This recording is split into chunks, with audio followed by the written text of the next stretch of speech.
Which way did he go? That way. Down through the garden. This storm. It's so dark you can't see. Dr. Rudd. There, at the bottom of the terrace. Professor Laborde. Laborde, why Oh, good Lord. What is it? He must have fallen down the steps, broken his neck. He's dead.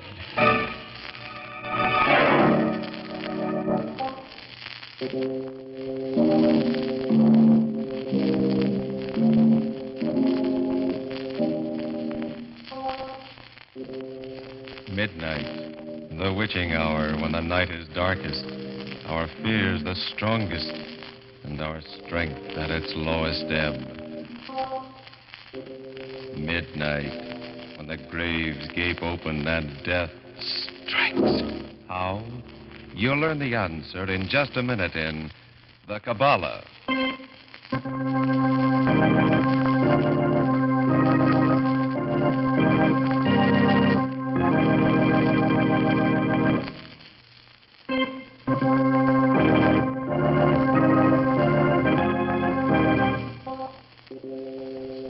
And now, Murder at Midnight.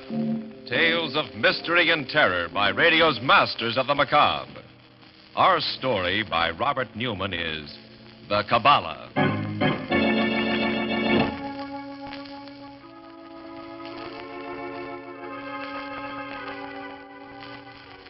A rambling house on the outskirts of a small university town. And in the house, a room that seems more like the cell of a medieval alchemist than the study of a college professor. Its walls lined with ancient volumes and astrolabes and other curious instruments. Bent over his desk, Dr. Rudd does not hear the knock on the door at first. But when it's repeated, he says, Come in. Alan's going, Father. He wanted to say good night to you. Oh, yes, Alan. Good night. I was terribly sorry to hear about the decision of the Board of Trustees, sir. I mean, they're refusing to give you a grant to go on with your research. Oh, that. Well, it doesn't matter. I've about decided to give up the whole project anyway. Your book? Yes. Father, you're not serious. I thought you were almost finished with it. I am. All but the last chapter. I just can't seem to write that without additional research. And without the last chapter, why, the rest of the book is meaningless. Well, isn't there anyone you could talk to about it, sir? Anyone who could help you? I doubt it, Alan. I think I know as much about the occult as anyone in the world. Except perhaps one man. Who was that, Father? The man I studied under at the University of Paris. And I haven't heard from him in over 10 years. I'm not even sure that he's still alive. Too bad this is the 20th century, not the 12th. How so, Dr. Rudd? Oh, it would have been very simple then. A pentacle, a pair of corpse candles, and I could summon up someone who would make things very easy for me. Yes, right now I really believe I would sell my soul for the help I need. Father, you mustn't say things like that, even as a joke. Well, you're right, Barbara. And no one knows it better than I. Well, good night, Alan. See you in the morning. Right, Dr. Rudd. Good night.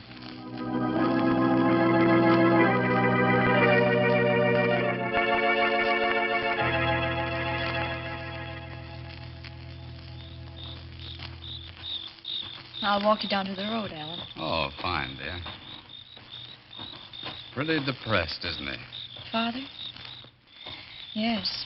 Not that I blame him. 4 years' work. The definitive book on occultism, the supernatural. Alan! Yes, I see it, too. Someone or something lying in the road. Come on. An old man, and he's dressed so strangely. He looks like an Arab. Wonder what he's doing around here. Anyway, he seems in a bad way. Here, I'll carry him into the house. You run ahead and tell your father. All right.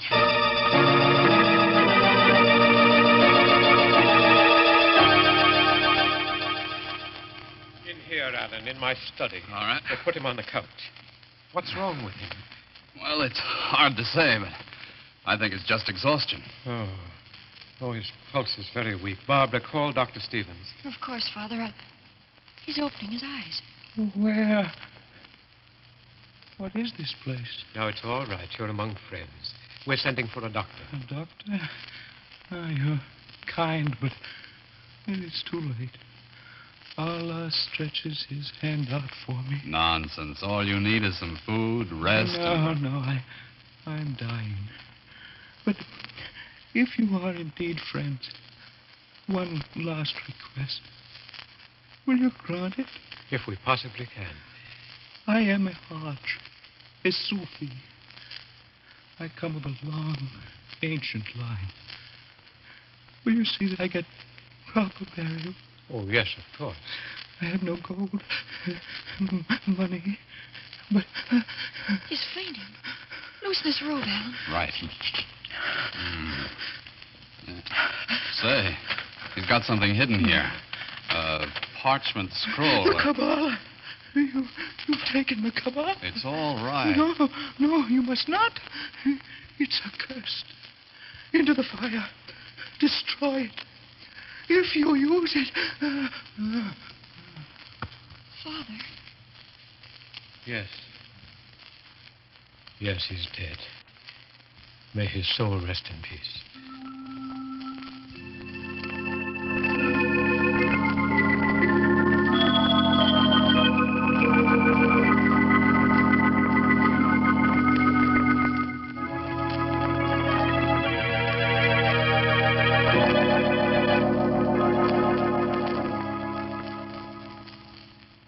You're very quiet tonight, Dr. Rudd. Thinking about the funeral? Huh? Our Arab friend? Oh, yes, Alan. Partly. And partly about this. This parchment he had hidden in his robe. It seems to be a form of the Kabbalah. That's right. That's what he called it when he got so excited. Wanted you to destroy it. But the Kabbalah is just the science of letters and numbers, isn't it? It's much more than that, Barbara. It's the science of the mystical attributes of letters and numbers. The basis for almost all occultism.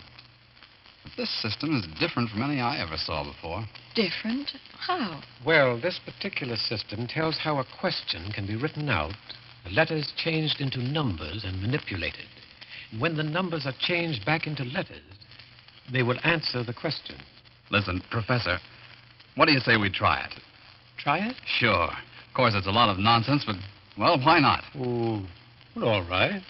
There's paper and pencils on my desk. What are you going to ask, Father? Oh, something simple, something we can check. Me, I'm going to ask something really practical. Okay, Professor, let's go.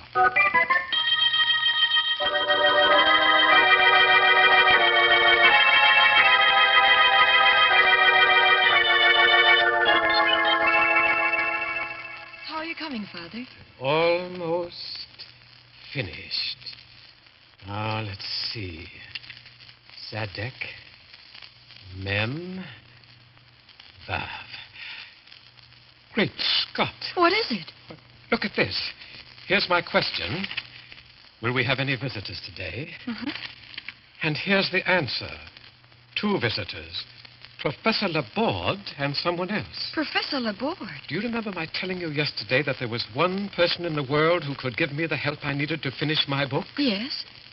That man was Professor Laborde. Father, you don't really believe it, do you? I don't know. Fellas, Told you I haven't seen or heard from him in 10 years. But just the same... Dr. Rudd, look. Hmm? Look here, I got something, too. What is it, Alan? Well, here's my question. How can the professor get the money to continue with his research? Yes? Here's the answer. Call Mark Endicott. What? Of course. Why don't you, Father? He's always been interested in you and your work. Well, I just never thought of it. I'll go in and call him right away.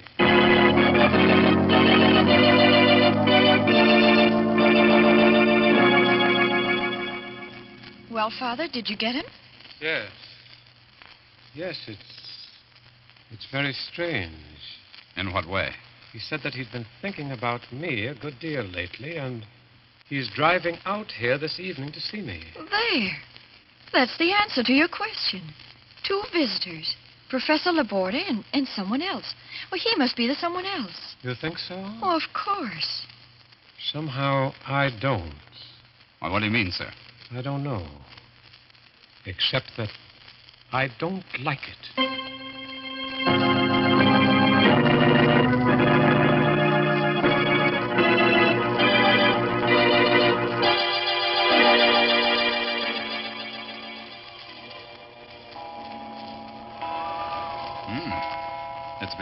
look as if our Kabala's a washout after all. What makes you say that? Well, 11 o'clock and no sign of either Laborde or Endicott. I can't understand it.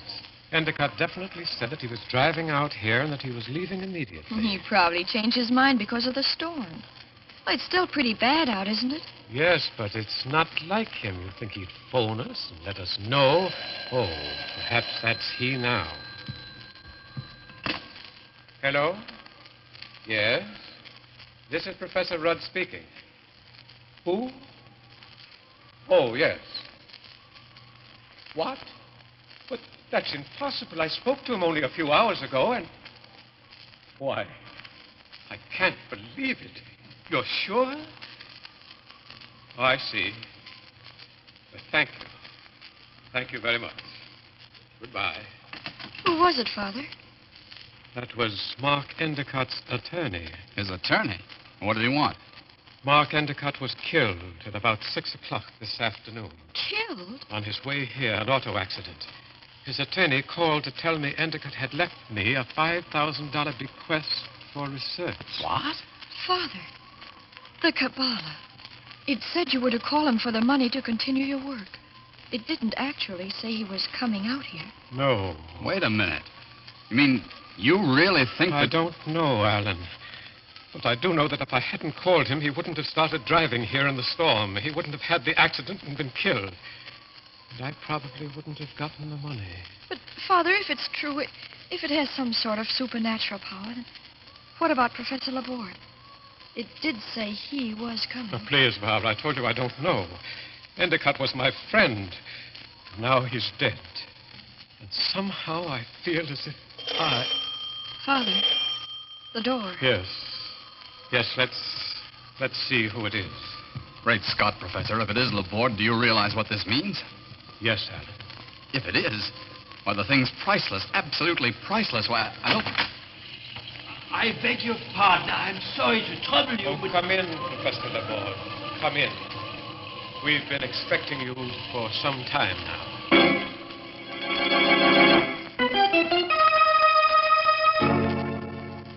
An ancient manuscript which can foretell the future. A dead man and a visitor from the dead.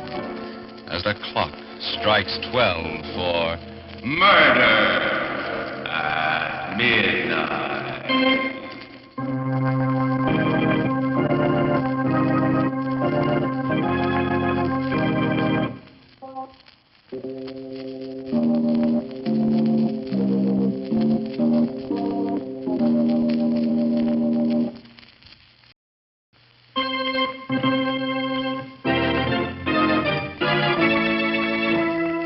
And now, back to Murder at Midnight and the Kabbalah. It's just a moment or two later, and Professor Laborde is being shown into Dr. Rudd's study. In here, Professor Laborde. Barbara, will you take the professor's things? Of course, Father. Thank you, my dear. You're very kind. But there's something I do not understand, Dr. Rudd. When you opened the door, you said you had been expecting me. Since early this afternoon. But that is impossible. Completely impossible. I'm here entirely by accident. I had no idea you lived here or anywhere near here. I lost my way in the storm, knocked at your particular door by chance to ask for directions. Nevertheless, we've been expecting you. But excuse me, how could you have been? Alan. Yes, sir? Show Professor Laborde the Kabbalah, will you, please? Right, Professor. Here you are, sir. Kabbalah? Look at it, Professor. Tell me what you think of it. Interesting. Very interesting. Of course, I cannot be sure without examining it thoroughly. But it appears to be even older than the Black Grimoire. And its form resembles that of the Key of Solomon. Professor Laborde, it's my belief that it is the Key of Solomon. What? But it can't be. It's been written about for centuries, of course, mentioned in hundreds of works, from Trismegistus down. But there's never been any proof that it ever actually existed. And still, where did you get it? From an old Arab who came here last night and died here. The main thing is we tested it. Tested it? Yes, we asked two questions.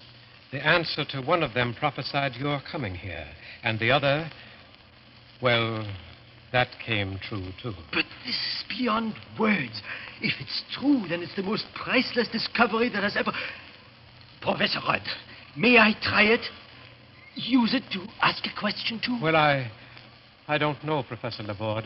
Please. For years now, ever since I began studying the supernatural, there's been something. One thing I've always said I'd give my very life to know. If it can tell me that, you must let me, Rudd. And you must let me do it while I'm alone. Well, all right. Good. Come on, Alan, Barbara. We'll wait outside.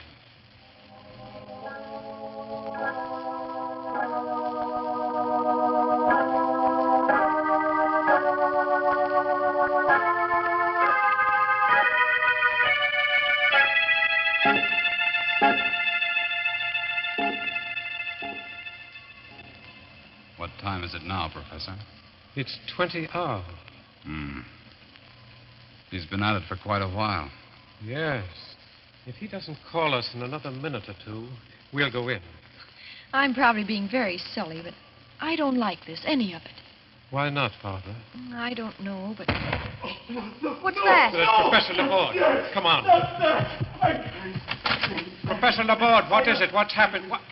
What are you doing? He's burning something in the fire. Father, it's his hands. He's holding them in the fire, burning. Great Scott, Professor Laborde, stop. Stop. Have you gone mad? Fire! Only fire can burn my hands clean again. I asked. Now I must pay. Laborde. Let me go. Let go. I am coming. I'll pay. Professor Laborde, come back. Quick, Alan. Okay. Which way did he go? That way. Down through the garden. This storm. It's so dark you can't see. Dr. Rudd. There, at the bottom of the terrace. Professor Laborde. Laborde, why... Oh, good Lord. Well, what is it? He must have fallen down the steps, broken his neck. He's dead.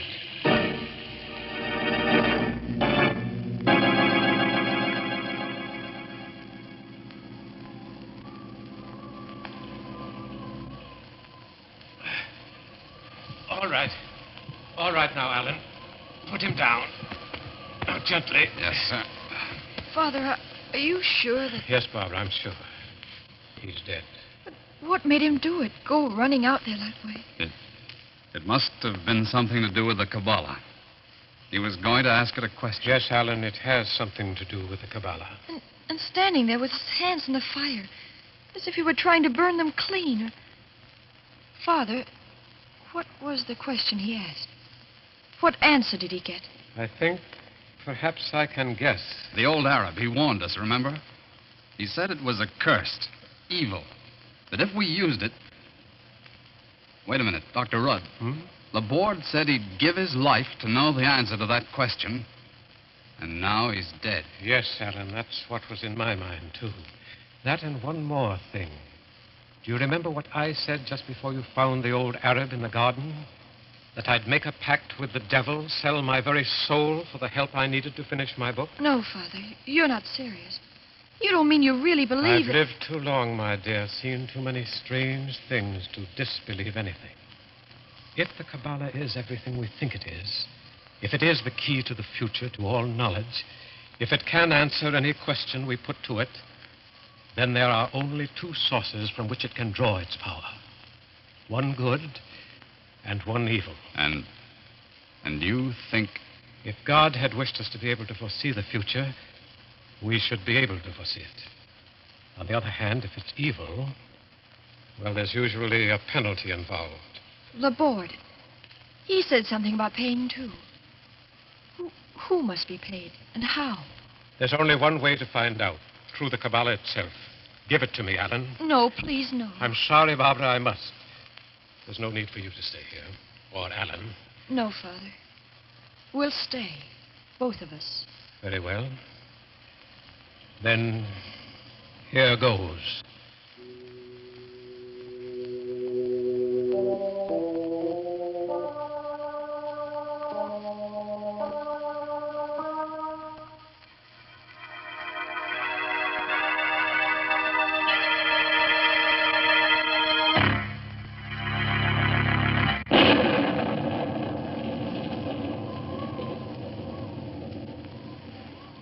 shivering, darling. Are you cold? Shall I build up the fire? No, Elmer, I'm not cold.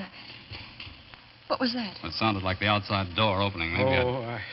Father, what is it? Are you finished? Yes. Yes, I'm finished. And what? Look. Here's the question. Who must be paid and how? And here's the answer. Turn around, and you will see.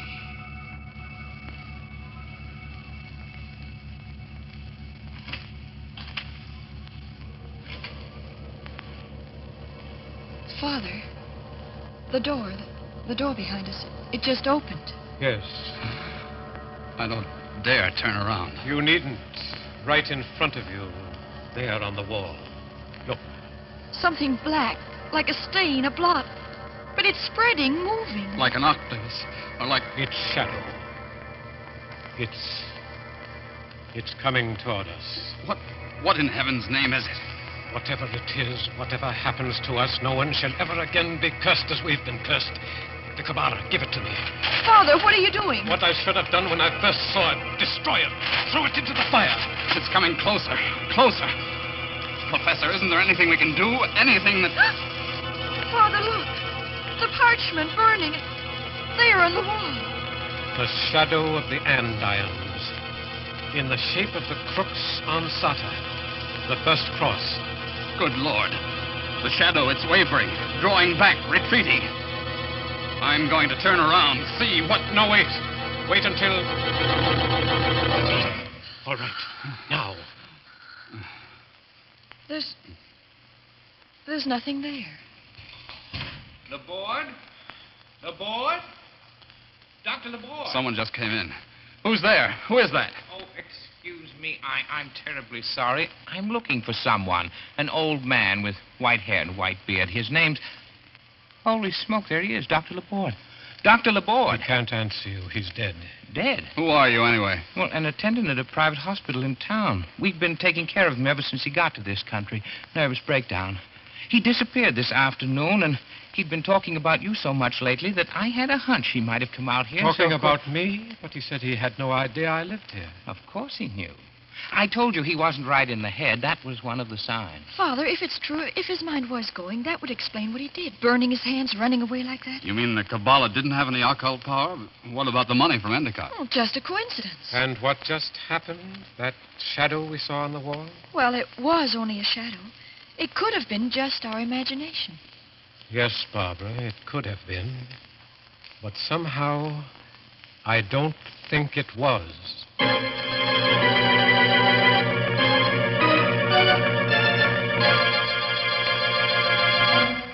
An old professor stands next to the body of his friend, staring at the fireplace where the secret of the ages has gone up in smoke as the clock strikes 12 for murder at midnight.